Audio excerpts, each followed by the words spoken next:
Thank you for joining us. Can you tell us your name and a little bit about your project? My name is Olaus Roemer, and I discovered that the speed of light was finite. Before my discovery, it was believed that the speed of light was too fast to calculate or that it was just infinite. Can you tell us a little bit about what you were trying to do? I actually discovered that the speed of light was finite by accident. I was observing Io, one of Jupiter's innermost and one of its largest satellites, and it was first discovered by Galileo in 1610. So I was observing the orbital period of Io, and I was trying to find a more accurate time for its orbital period. And while doing so, I noticed that as the Earth moved closer to Jupiter, its time interval for the eclipses was shorter. And as the Earth moved farther away from Jupiter, the time interval in between eclipses actually got longer. That was a good catch by you. Now, can you tell us a little bit of where this project occurred? So when I was observing Io and I made the accidental discovery of the speed of light being finite, I was working out of the Paris Observatory in Paris, France. So you made your discovery in the year 1776. Can you tell us a little bit more of what was going on around the world during that time? Yeah, so in 1776 in Virginia, the Bacon Rebellion occurred.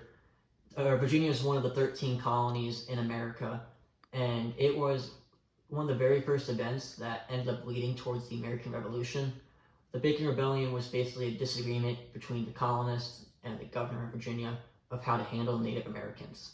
And then another event that was going on in 1776 was in the Franco-Dutch War. It was the Battle of Augusta in the Mediterranean Sea. Sounds like a good bit of conflict in 1776.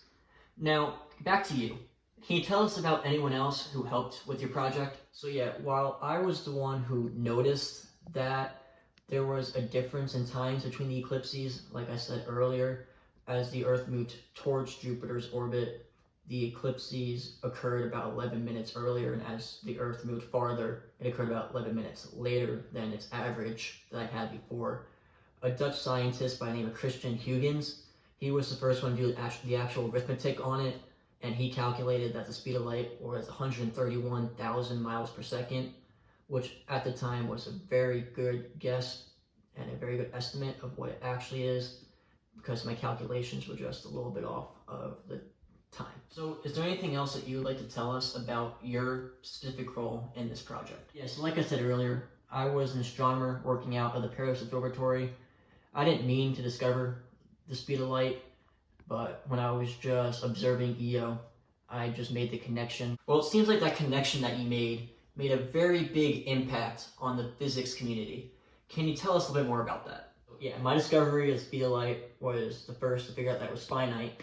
After my discovery, it inspired many other physicists to come to do their own experiments, and as tools and techniques, instruments got better, they were able to figure out the actual value of the speed of light. So tonight we talked a lot about your discovery of the speed of light being finite.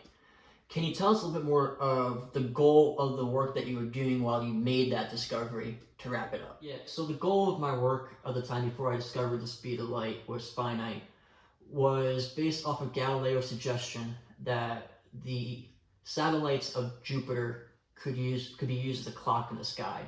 And the hope that was that navigators from anywhere in the world can look up in the sky and see this clock. And based off this clock, they would have an absolute time, and then based off that absolute time, that they could figure out their exact longitude and latitude.